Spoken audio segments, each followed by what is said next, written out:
What's going on, guys? Ryan Nelson here, and you know what? It's that time of year, time for What's in My Photo Bag video.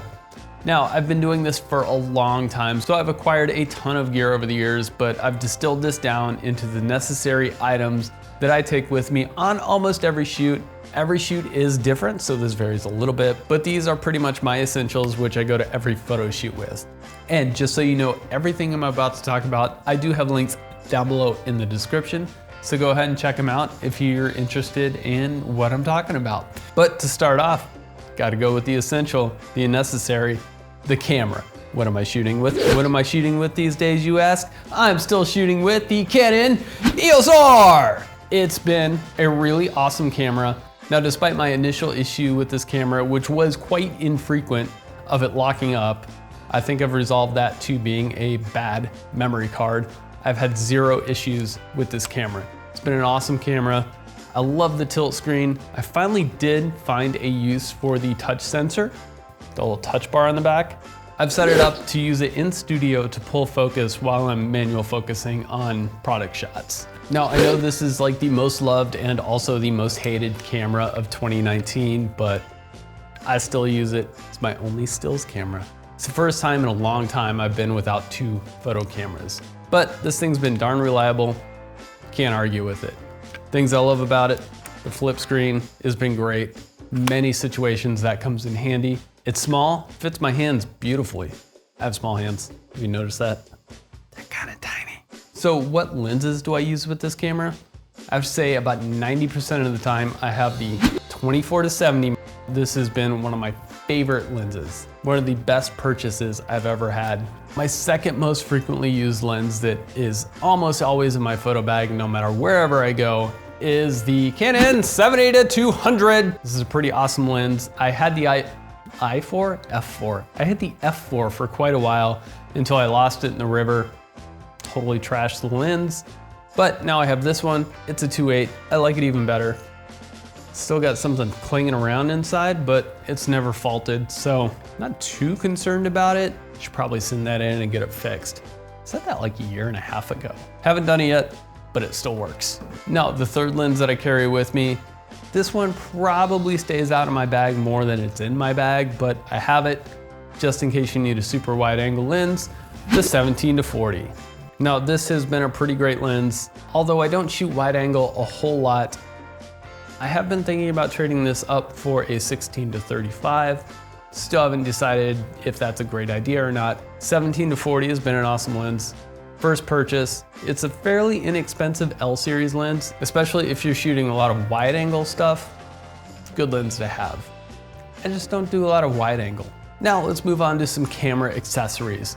This is something I carry in my bag a lot when I'm doing studio work, and it's not useful for everybody, but I find it to be pretty useful when I'm doing close-up work. Extension tubes. These are great when you're doing really close-up work, so you can get really close to small objects, film more of that sensor, and get a lot more detail on small objects.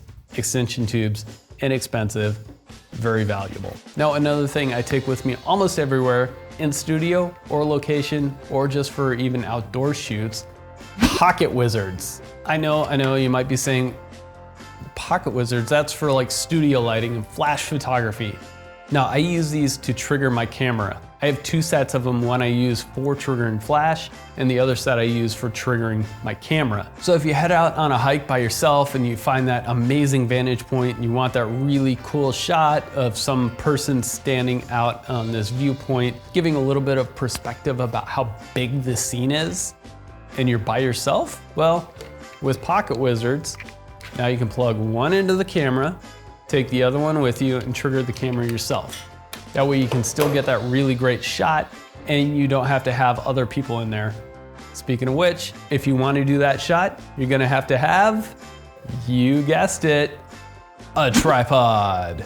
Now, this is a really cool tripod. It's the three-legged thing, Leo tripod. It's carbon fiber, it weighs like 3.5 pounds, something like that, but it packs up really small, packs into a bag nice, travels wonderfully. It's super short, packs down nicely. This has been a really awesome travel tripod for me.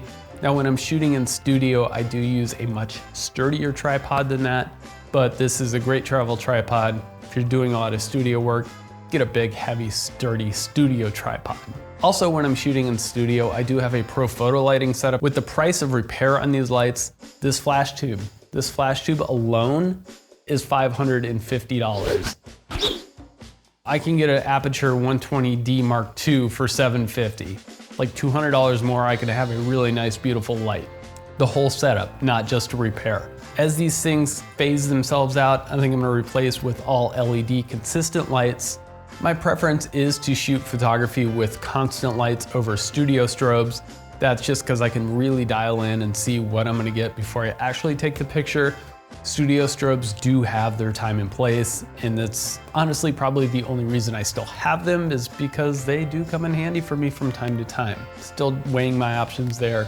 But getting back on the mobile side of things, I do carry an Aperture. This is the MW light. It's a couple $100. I have the M9s, those are $50 a piece, but these are fantastic if you just need a little extra pop of light here and there.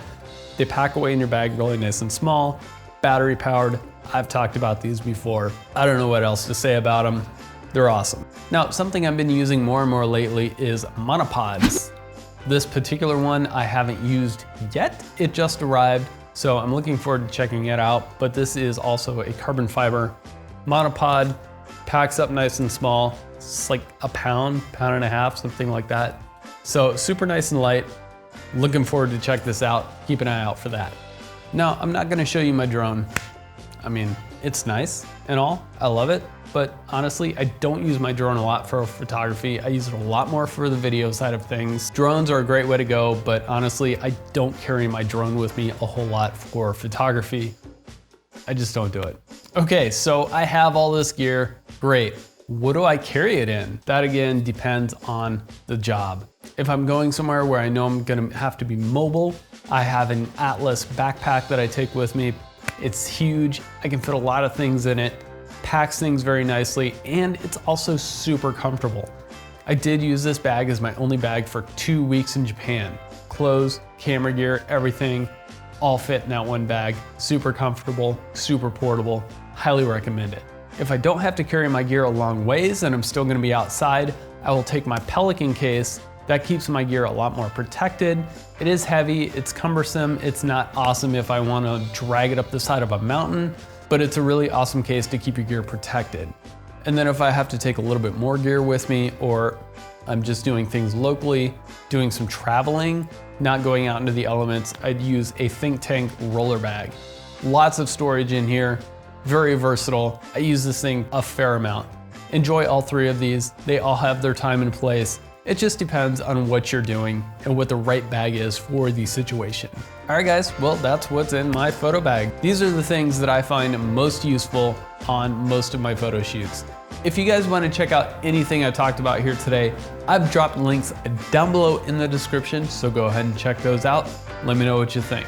Every photo shoot is different, so you may have to swap gear in and out of it, but that's the way these things go. If you're still hanging out, do me a huge favor, hit that thumbs up button down there. Let me know what you think of this video. Hit that subscribe button if you haven't already, and I will see you guys next time.